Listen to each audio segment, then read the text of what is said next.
Good morning or afternoon, depending on where you're tuning in from today. My name is Carrie Simpson, and I am a partner at Richardson and Richardson Consulting. Today, I'm joined by Ian Richardson, the managing partner of Richardson and Richardson, and Jay Cook, who is a financial analyst at AAI Financial.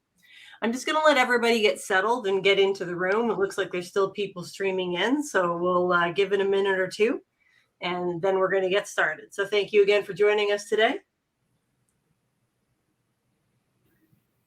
Did I say Simpson instead of Richardson? You did indeed. I'll get used to it. Mm-hmm. Can somebody in the audience let me know that you can hear us okay today? There is a chat panel on the right-hand side of the screen. There's also a Q&A panel. So if you have questions for either Ian or Jay today, if you pop them into the Q&A panel, I will read them out to them.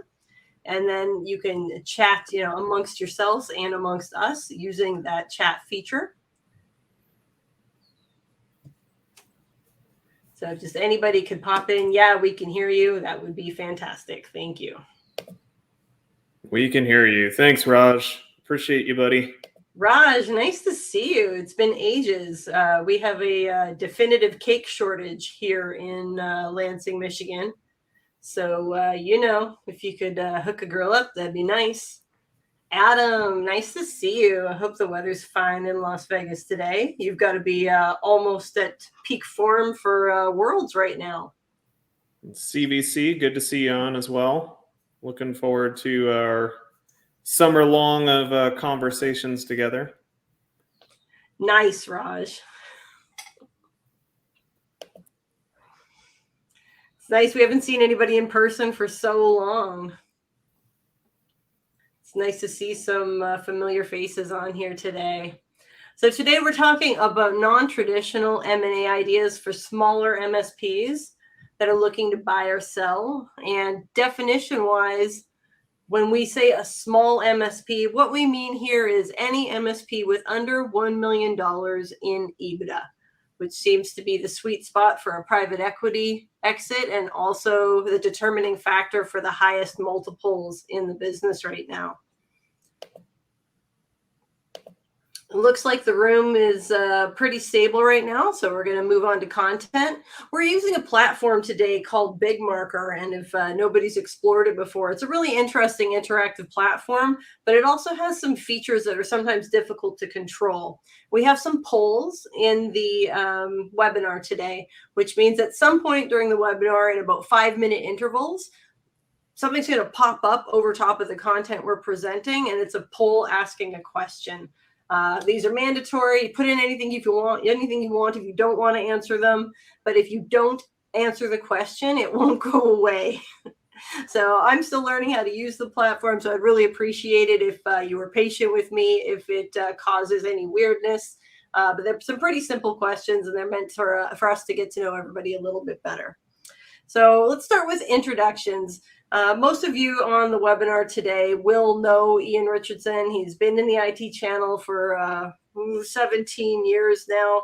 He recently exited from Doberman Technologies in December of 2021, and it was a fairly non-traditional exit.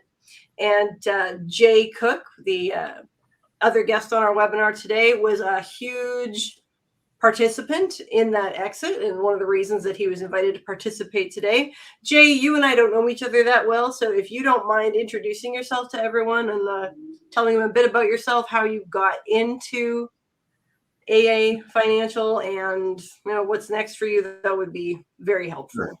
Sure. Thank you. Yeah, so I'm Jay Cook. I work with AAI Financial. We've been around for a little over 3 years. We are commercial loan brokers. So what we do is we advise business clients and help them find a lender for their needs, whether that be a conventional lender like a bank or a credit union, or an alternative lender, which sometimes means private loan funds or alternative loans, hard money, whatever that may be. And we pride ourselves on being advice first. So we work with a lot of clients on maybe how to structure their portfolios, if they've got several investment properties, or we work with individuals trying to sell their business. What do they need to do in order to get it ready and help them get it ready for sale. We'll do a lot of advice work first, and when we do lending, what we do is we gather all the information that a lender would want to see up front. We underwrite that loan just like a lender would do. And what the marketing package that we put together, what we're trying to do is recreate the credit memo that the lenders would use internally. That way, when they see a loan from us, they're going to know right away whether it's something they are interested in doing or not, and where they might be able to price that loan.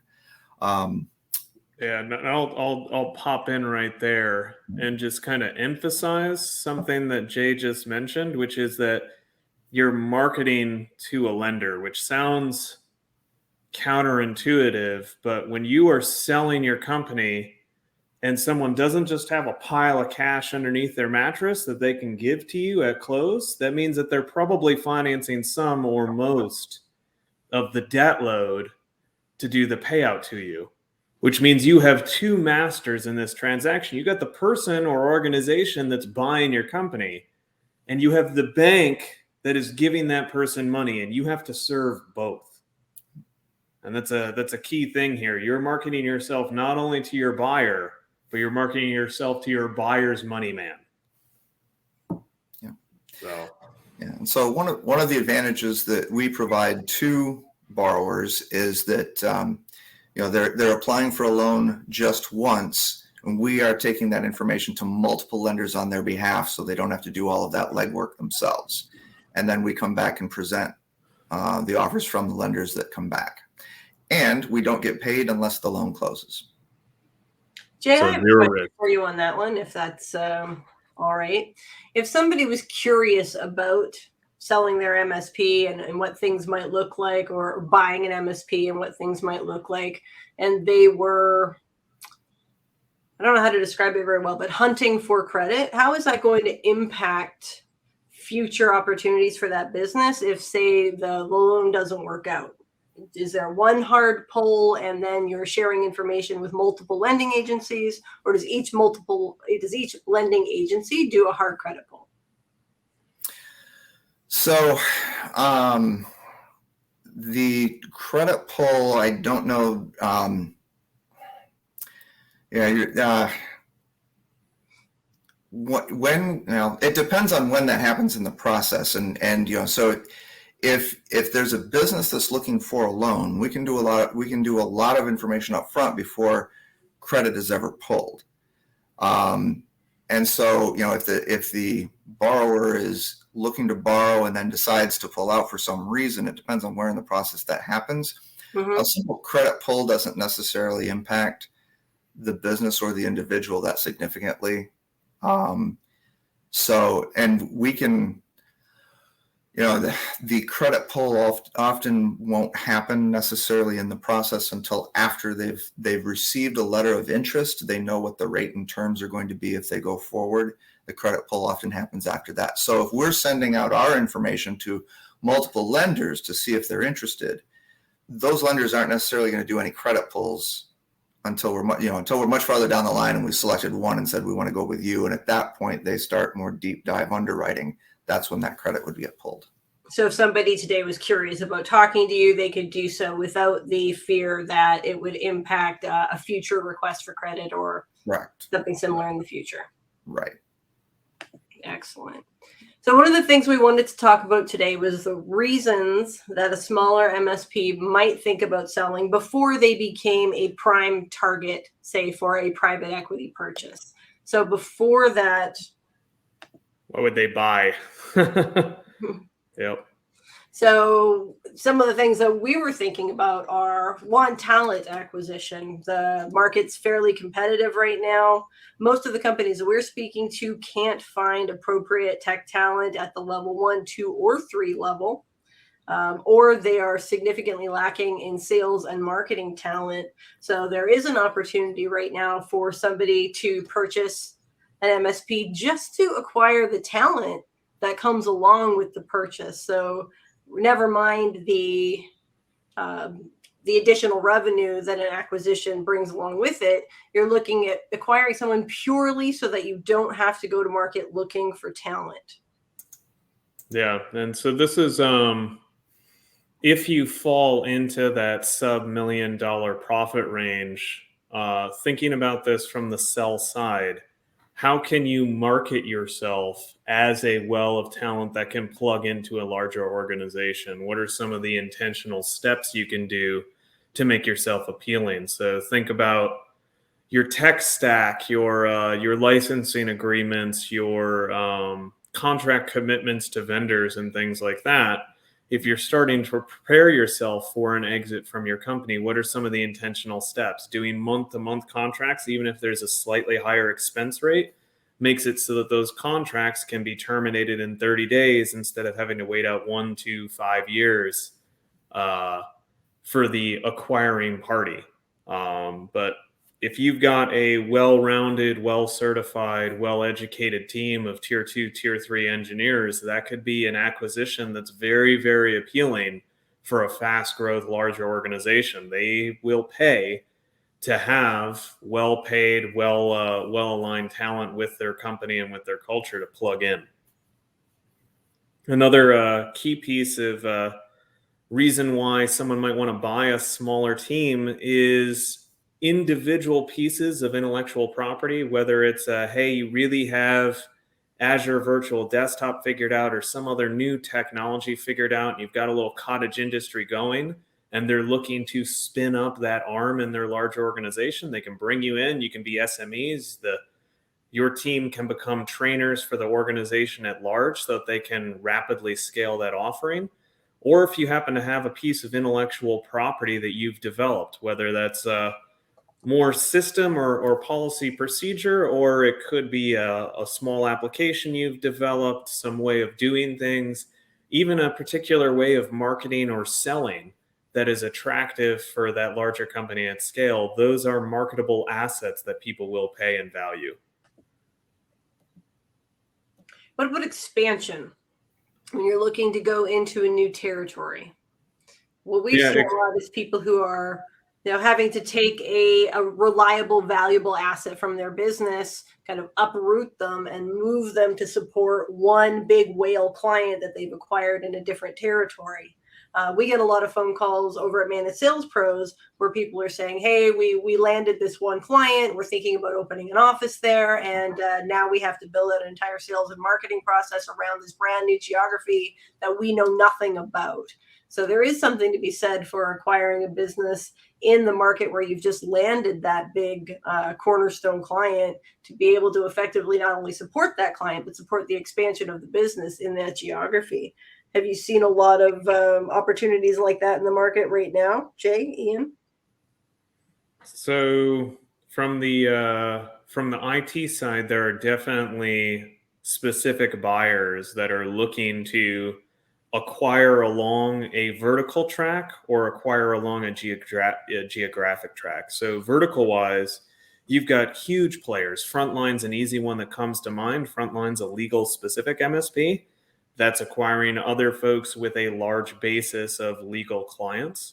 So you will have someone that, if you can paint a picture about, hey, we have expertise in legal or financial services or healthcare or government agency, there are niche specific players that are going to want to talk to you, and they won't necessarily care if you have that $1 million in EBITDA. It's much more around acquiring that book and acquiring people who are used to serving that industry. There's something to be said about the value of technicians, of engineers who understand that, hey, if a doctor can't log into their EMR, you have a $400,000 a year asset that's not producing revenue, and they're the only people who produce revenue for this healthcare practice. Same thing with a lawyer, same thing with an accountant.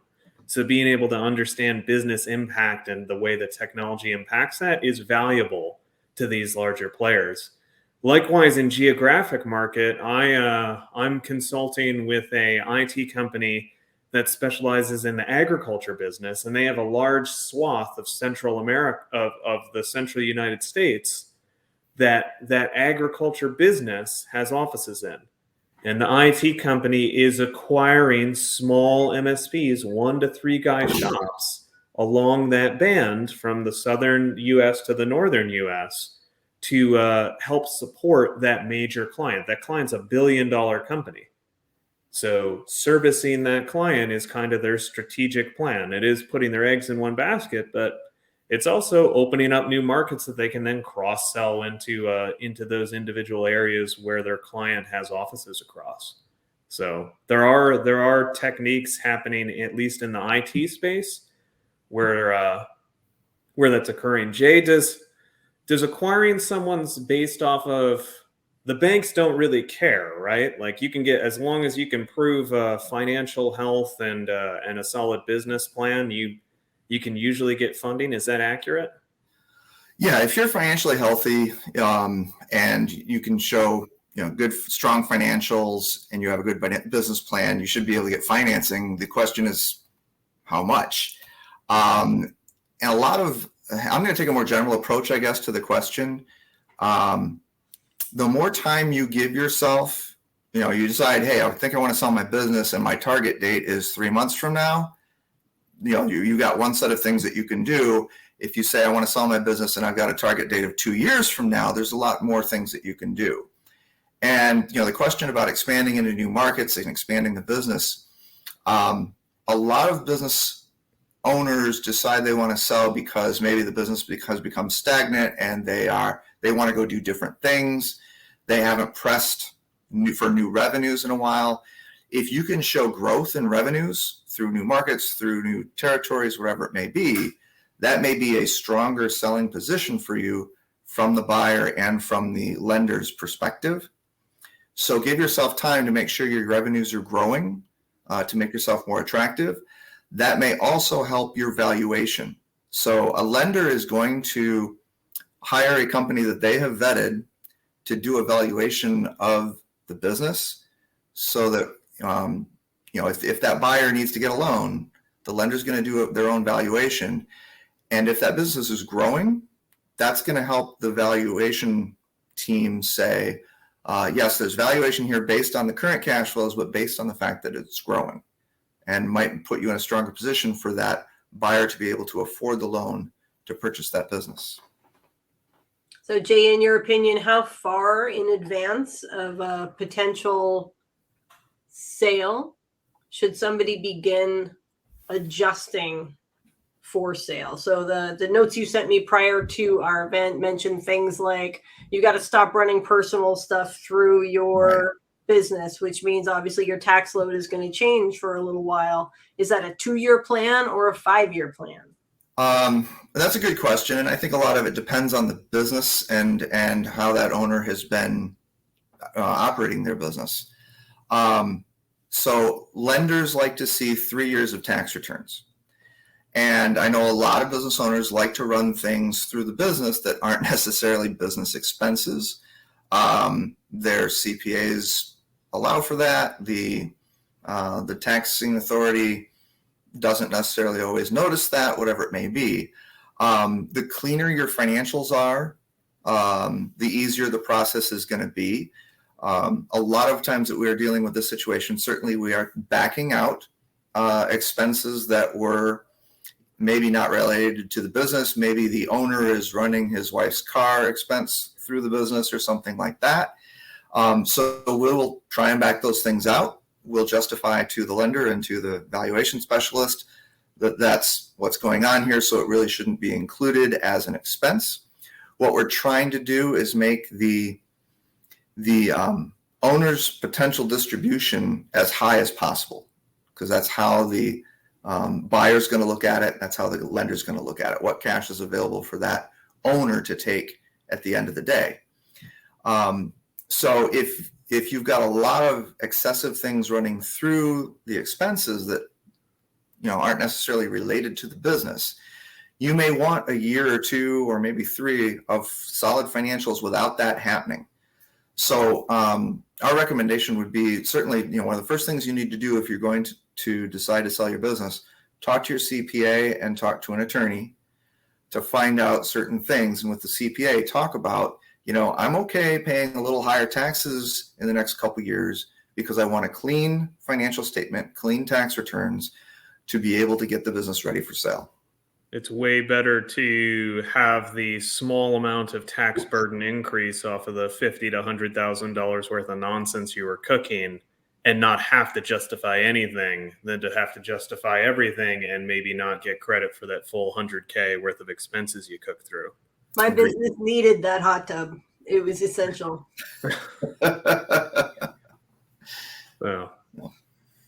So moving on to sellers, right? If you fall into that sub $1 million in profit, your business isn't at 4 million or 5 million at the top line. You've got a $2 million MSP. You've got a $3 million MSP.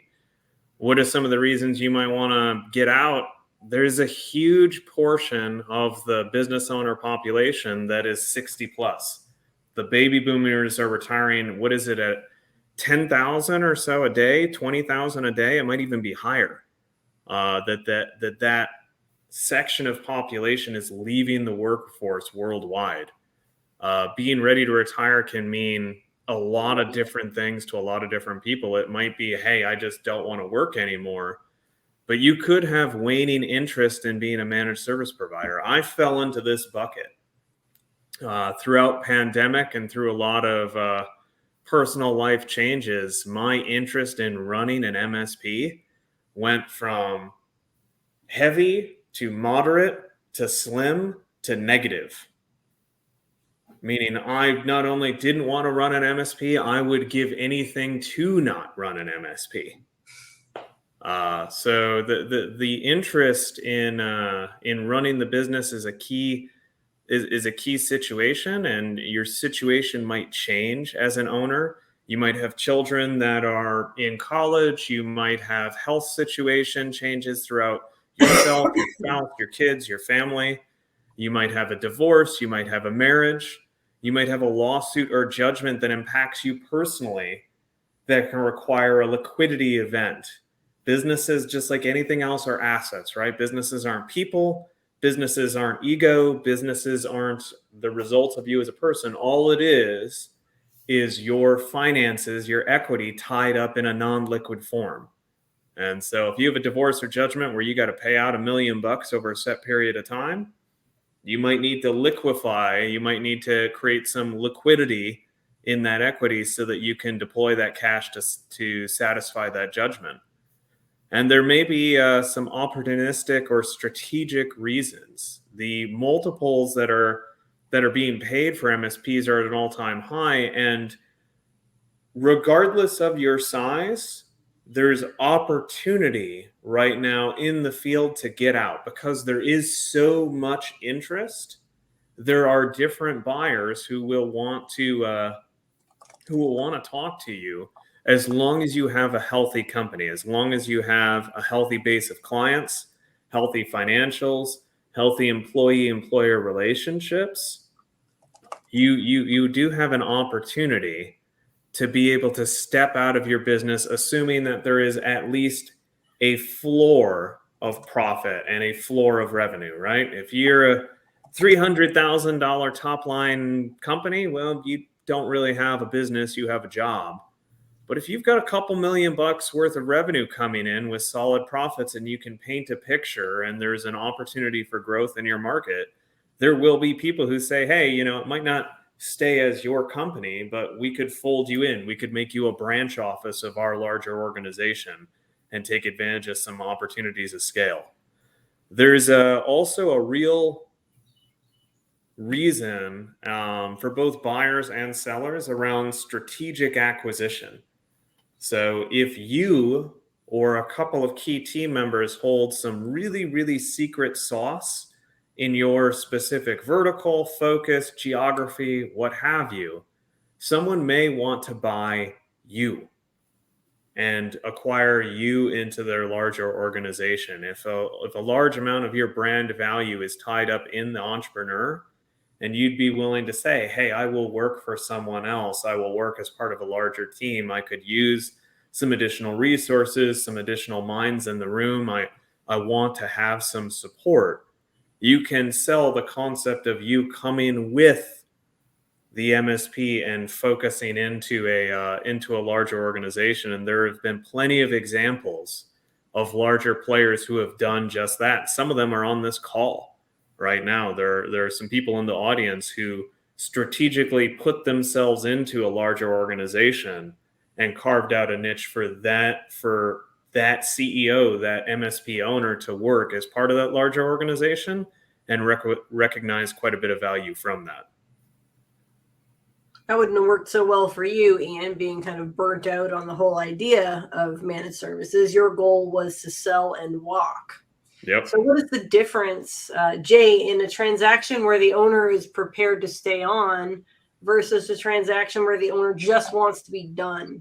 How does that impact the sale of the business? Oh, that's a good question. A lot of purchases are going to be financed with an SBA 7A loan. I would think that's probably the most common financing that a buyer is going to utilize, and the SBA has specific rules about that. The prior owner can stay on for up to 12 months in a consultative role, but then has to be out of the picture. Otherwise, I think it's between buyer and seller to determine, for the buyer, how long do they want the seller around? Do they want the seller around? Do they want them staying on in a consultative position, in a selling position, or maybe they only want them in for a couple of months just to make the transition smooth? That's really between buyer and seller to determine. But the SBA does have specific rules about that if the buyer's getting an SBA loan. So that you had an SBA loan for your transaction, Ian. There were some regulations around it. What's your timeline for having to be completely out of the business? So just as Jay mentioned, my transaction occurred maybe 3 days before the start of 2022. It was right after Christmas, right before New Year's. Is a great way to end the year for me. We have a soft target that I'm completely done in every way, shape, and form by 12/1 to give ourselves a little bit of slack that last most of the month of December of this year, in case there's a couple of small items that need to be wound up. We're not right at that hard deadline. That being said, Jay, like practicality, so a quick disclaimer, none of us are lawyers on this call. So you want legal advice about the SBA and loan compliance, go talk to an attorney. But practical sense, Jay, is it a safe dice roll for someone to say, look, they probably aren't going to necessarily double check or wrist slap you if it ends up being 15 months instead of 12 months? Is that going to cause the loan to become due upon receipt of that information? As long as you're showing good faith effort to getting the owner out, you're probably okay. Or are people going to walk into a buzzsaw, and if they were there for 12 months and one day, suddenly something terrible happens? You're asking a very delicate question there. There are, how do I say this carefully? There are some SBA rules that once the loan is done, we know some borrowers that have not necessarily followed the rules, specifically certain rules. And there are certain things that might happen that it's unlikely the SBA might find out about. Generally in commercial lending, the lender will review the loan on an annual basis, which means they're going to request financial statements, tax returns, and other information once a year. So what kind of things are going to come up in that annual review? And if a payment to the prior owner is showing after that, on the second annual review or the third one, there will certainly be questions about that. Need to be careful not to go against SBA, but I do know that there are some things the SBA says to do or not to do, and the borrowers sometimes don't follow that, and the SBA doesn't always find out. We are not for a minute suggesting that you try to manipulate the SBA. Thank you. Or anyone else, anyone Great. else, Or any other lender, any other child. any piece in the process. Out of everything throughout the sale process, one of the resonating lessons that I had is that the truth will set you free throughout the process. Now, it might piss you off to have the truth out in the open, but it's much better to be above board on every piece of the process, to not try to present things in a flattering light or an unflattering light. Just present them as they are and have an honest, straightforward discussion. So if there are some accounts that are going to leave, just say it. It'll come out. If there's some deficits in the business, just say it and talk through solutions around how those deficits could be solved for. And not all borrowers may look to the SBA for financing either. So there may be other ways to do that. Nope. Now, Jay, you sent me a huge list of things to focus on before you plan to sell your business. And there was a timeline that we discussed earlier. You're going to have 3 years of tax returns. You're going to have clean books. What other things should people be getting together before they transact? Sure. I would say one of the first things that a seller should do when they've decided they want to sell is talk to a CPA and talk to an attorney and get information from both. Let them know that you're looking to sell. Let them know what your time frame is, and start talking about what kinds of things should you consider.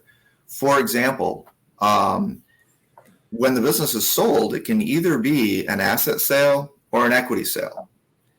If you're doing an equity sale, you're selling that whole business as is. They're taking over ownership of the name, the LLC or the corporation or whatever it may be.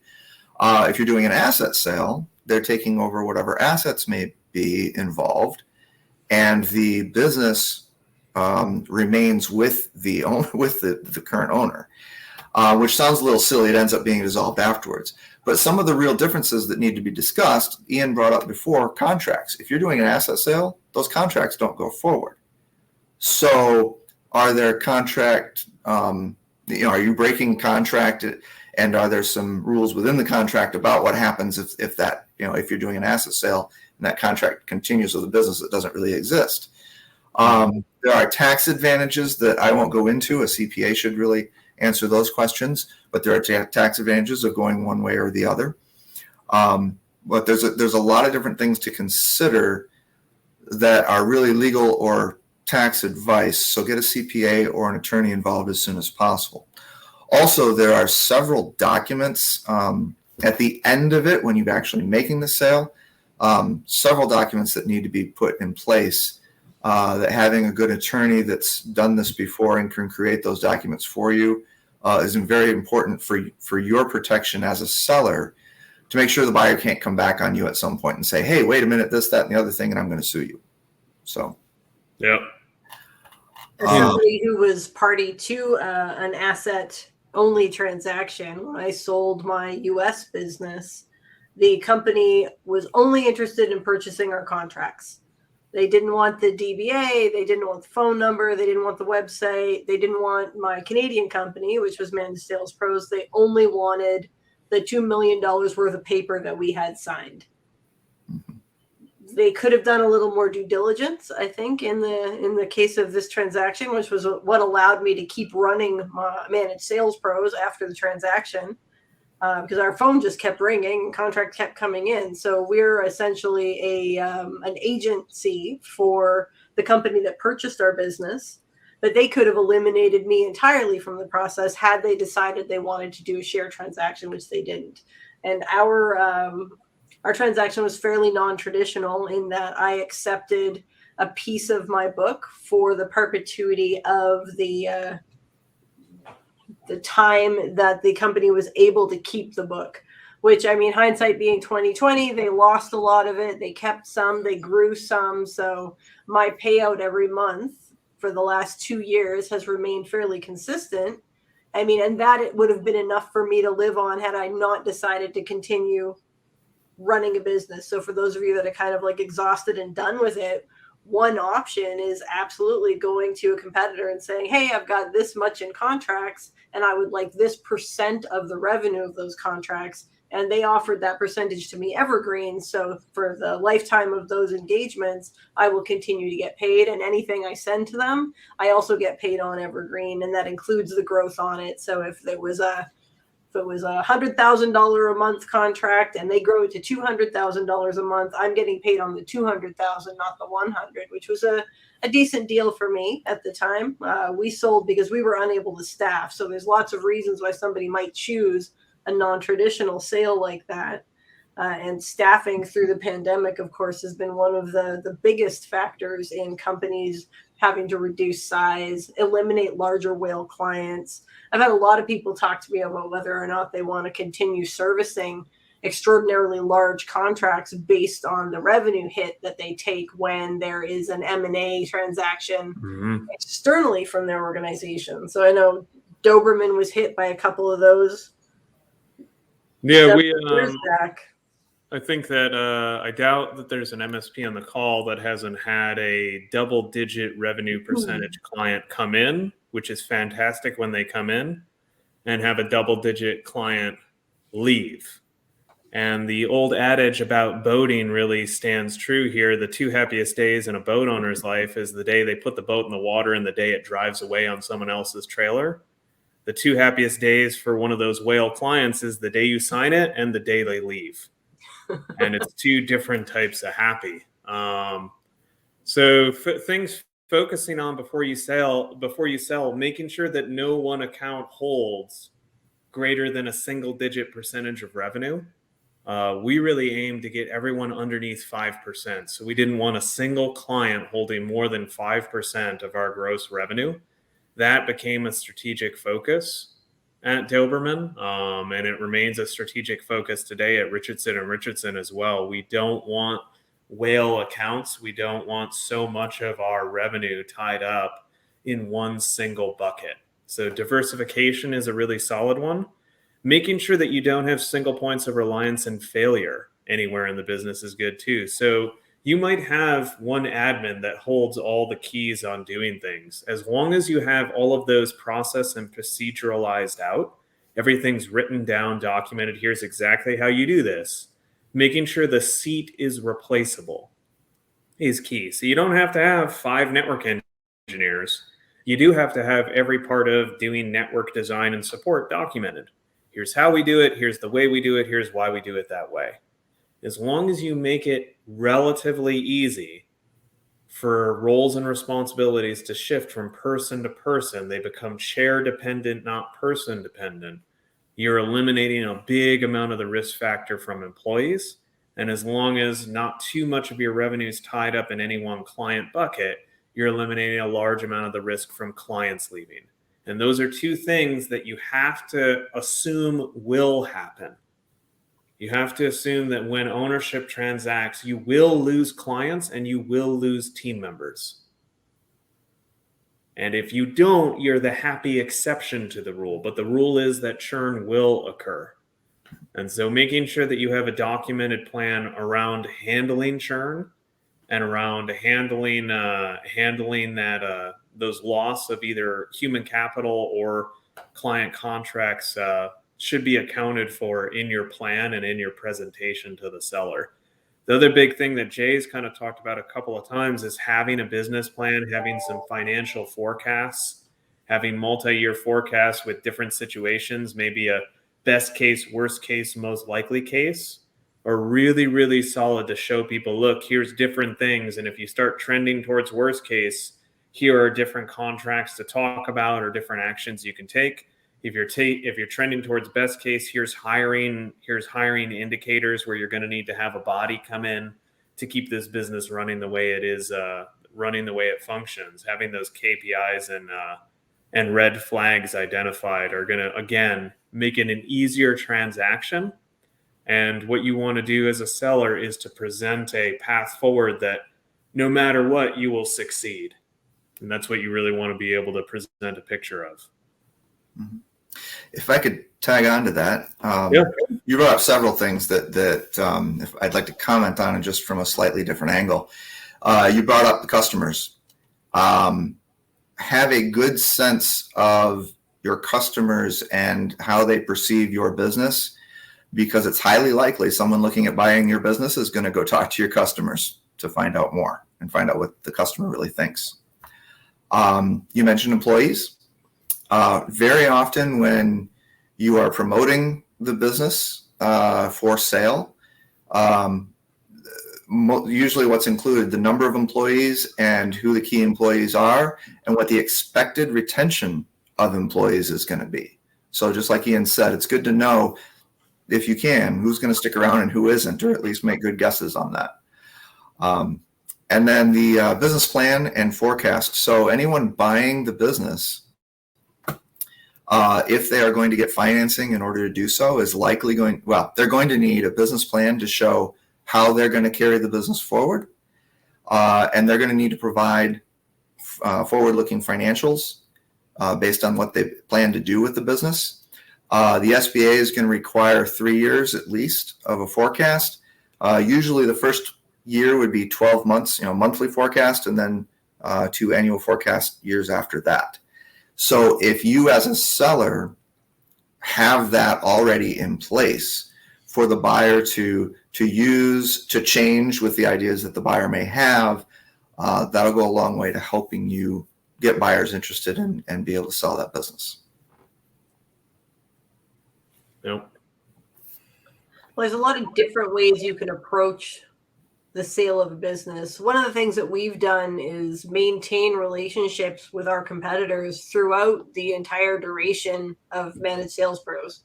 Right? We had conversations regularly with people. We tried not to be too shitty to anybody.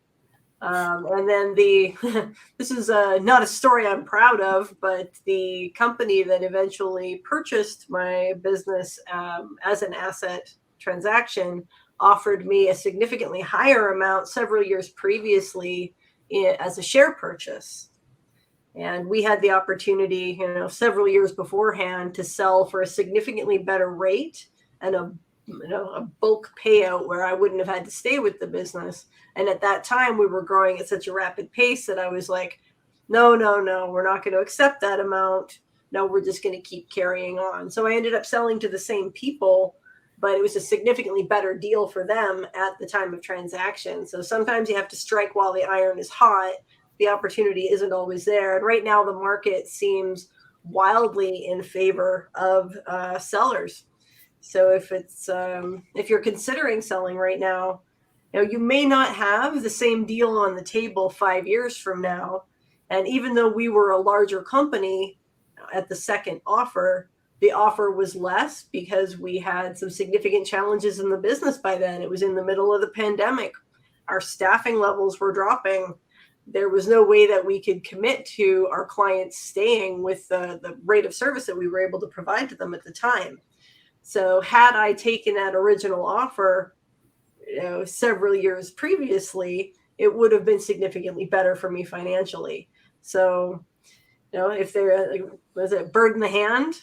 Yeah, bird in the hand is worth two in the bush, right?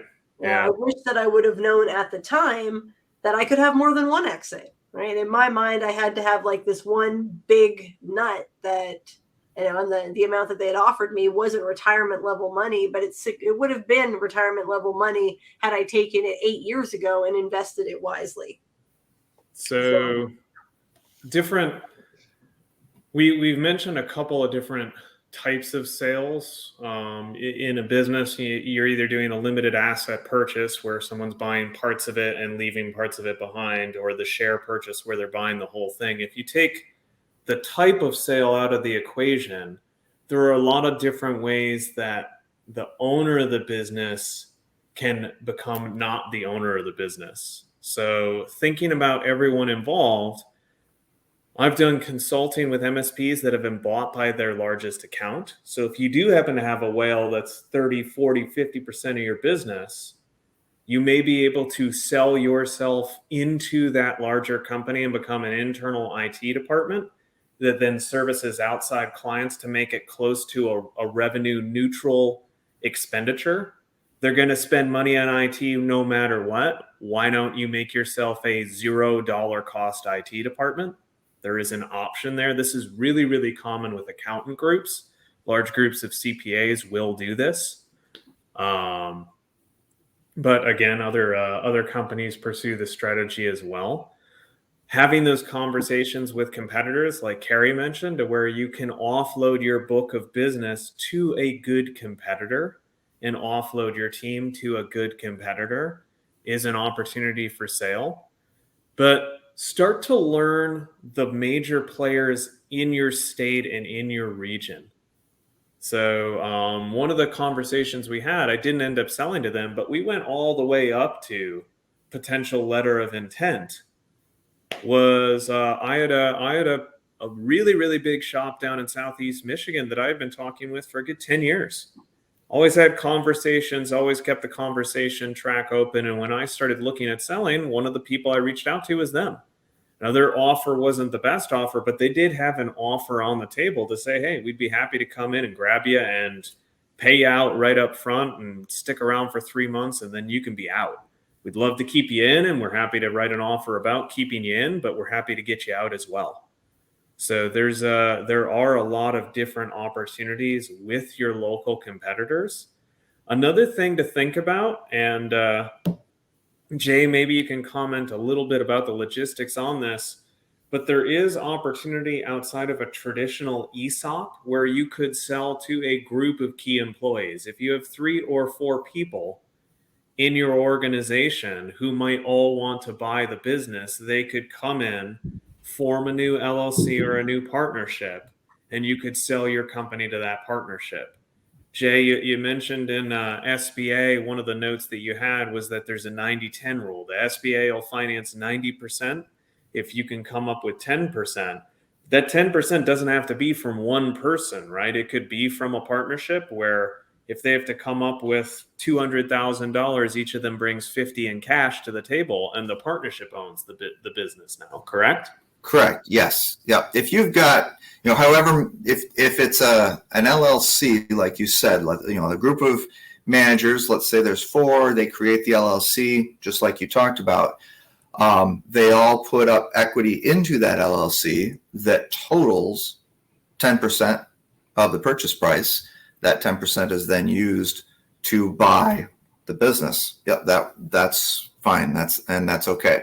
And the 4 individuals could put up different amounts and maybe own different percentages of that LLC they created.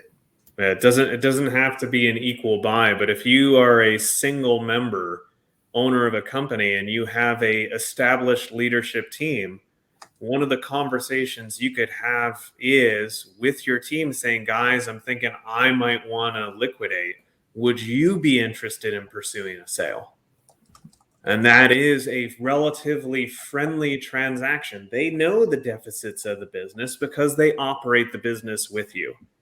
And where you might need to hand off certain pieces, if you're a principal-led salesperson, you might need to identify the new sales leader and start building them up as you move towards transaction.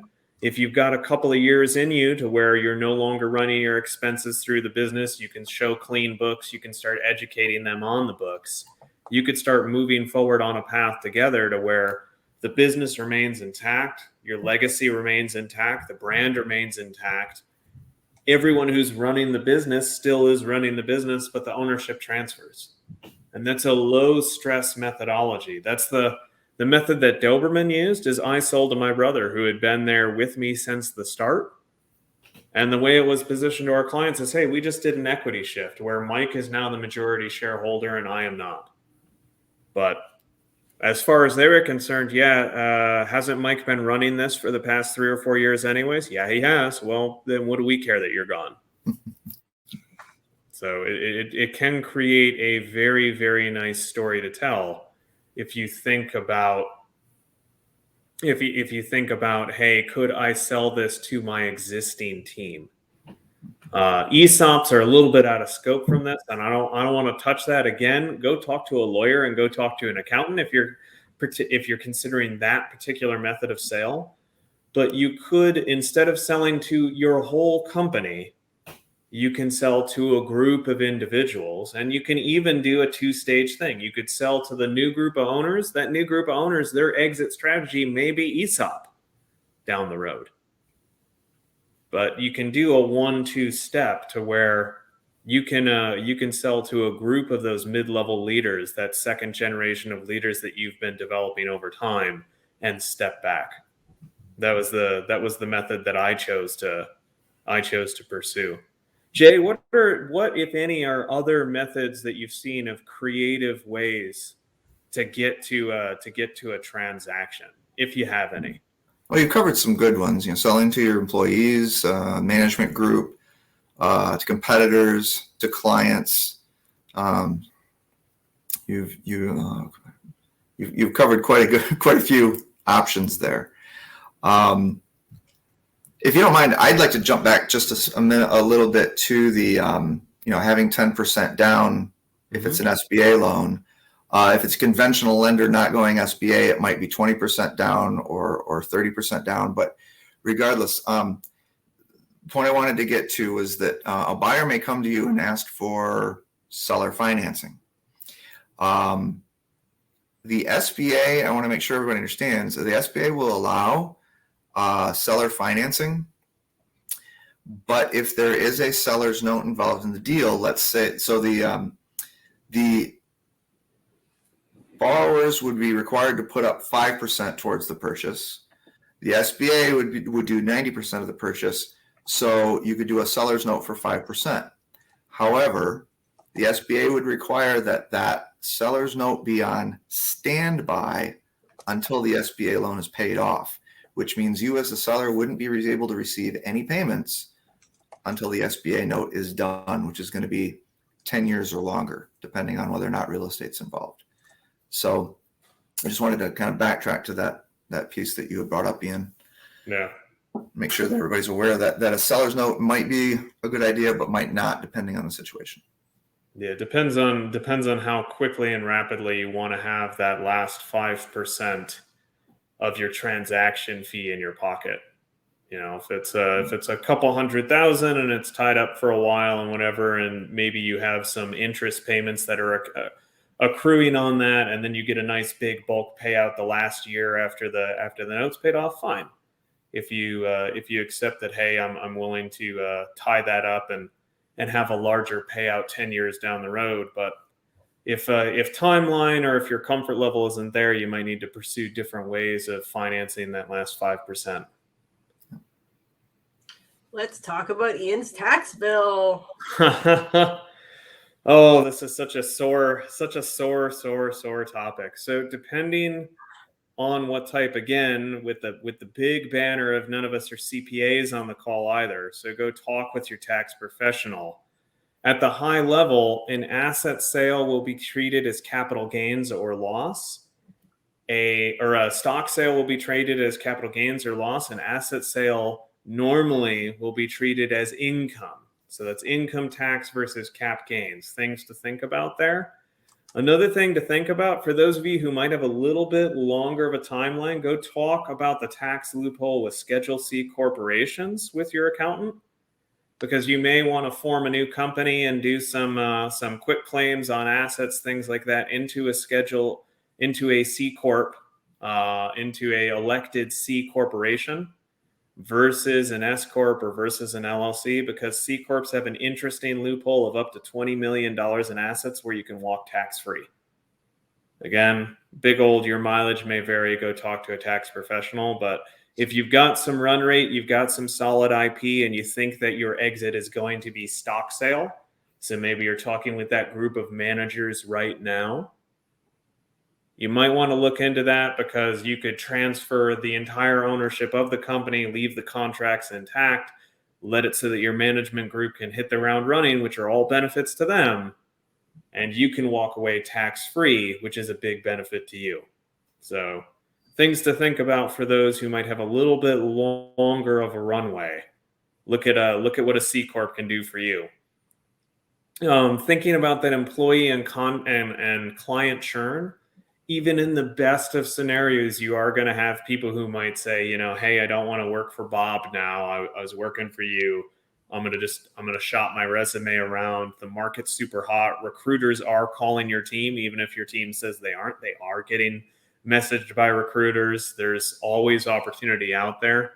So really do think about the employee churn and really think about the client churn. Your clients are absolutely getting called. Carrie's calling them right now for your competitors. So there are cold emails, there are cold calls, there are people who are swinging by the office looking every day. You're only 90 days away from an incident that either makes you a new raving fan or a big detractor out of each client. Think about what the transition plan is going to be for your organization. So think about what you need to do as the CEO. What are things that only you know how to do? And what's the step-by-step plan to move those off of your plate onto other individuals? And you can start that now so that you become the least important person in the business by the time sale happens. That's where you want to sit. What pieces of culture may change when you're no longer in the room, if you're no longer the cheerleader, the champion of the vision, etc. Start bringing other people up and start enabling other people in the business to start cheerleading those values, the mission, the vision of the organization. If that solely rests at your desk right now, you need to make sure that you have a transition plan for it. And what are the timelines for various areas to go around? Creating a database of here are my vendor contracts, here are my employment contracts, here are my client contracts, and what are the start renewal dates? What are the increases anticipated? What do raises look like? When do things hit in your company? Having all of those documented out makes it a really, really easy conversation to think about when it comes to someone coming in and buying your organization. Jay, is there anything I'm not touching on or extra clarity you could bring on that? Just to add on what you talked about reviewing contracts, review all your debt contracts. Those are contracts as well. Mm-hmm. And many of them may say due on sale. So if you sell the business, that debt is due. If you're selling the business, some of the debts will be able to go with that. Some of them may not be able to go with it based on collateral. So if you've got an EIDL loan, for example, those are already an SBA loan, and those are taking all of your business assets that aren't real estate or titled. It's taking all of those assets as collateral. When the next buyer gets a loan like an SBA 7A loan to purchase the business, that SBA 7A loan needs to be in first position. So the EIDL loan will have to be paid off. Depending on how you sell the business, that may come out of your proceeds, or it may have to come out of the business itself.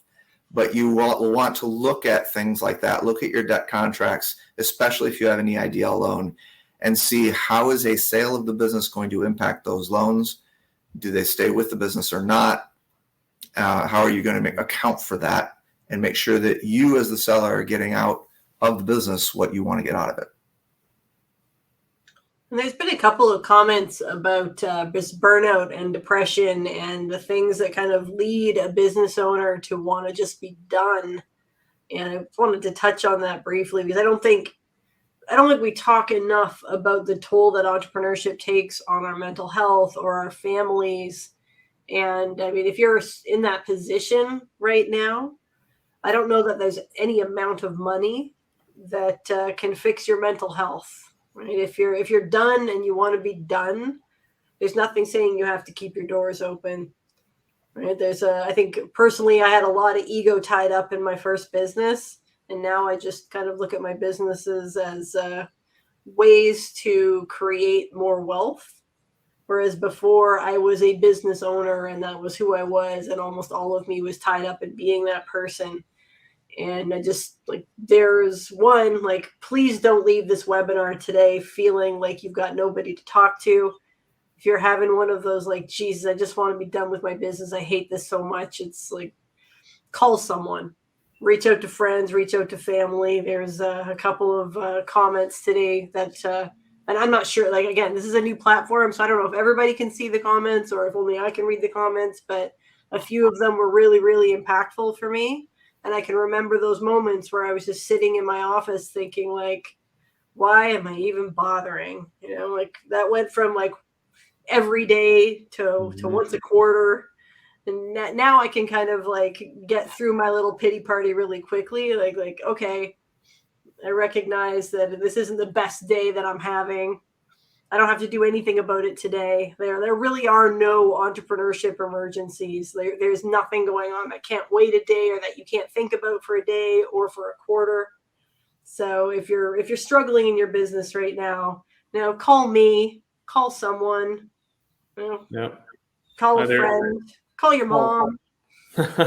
Yeah, It's that's it's a shitty a place to good be point.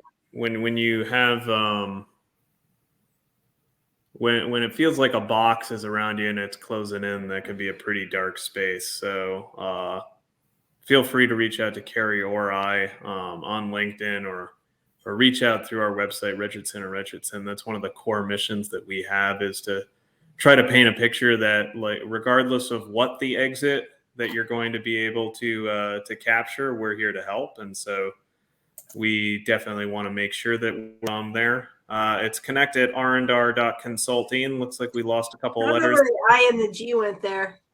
Full disclosure. I need to put other people's contact information on a slide that's going to be publicly available. Do you want to share your email address so it can't get scraped? Yeah, or if you want to reach out to Jay, if you want to connect with Jay, feel free to shoot us an email or reach out to Carrie and I, and I'll make that introduction as well. Jay, you're essentially business broker for hire, right? You're able to, or financing broker for hire. So if you're looking to get financing, you're either a seller and you want to introduce Jay to a group of buyers, or you're a buyer and you're considering, hey, how am I going to finance my M&A strategy? Jay can help. He was integral in making sure that I was able to get the exit that I needed from my company. It wouldn't have happened without Jay and his team. So definitely reach out. Any last questions from the audience before we shut this down? Looks like we nabbed them all. Excellent. Well, we're a couple minutes over time, so let's let everybody get back to their days. And thank you, everyone, for attending. We'll look forward to seeing you next time. Thank you very much, Jay. Always a pleasure. Thanks for having me. Thanks, Jay. Appreciate you.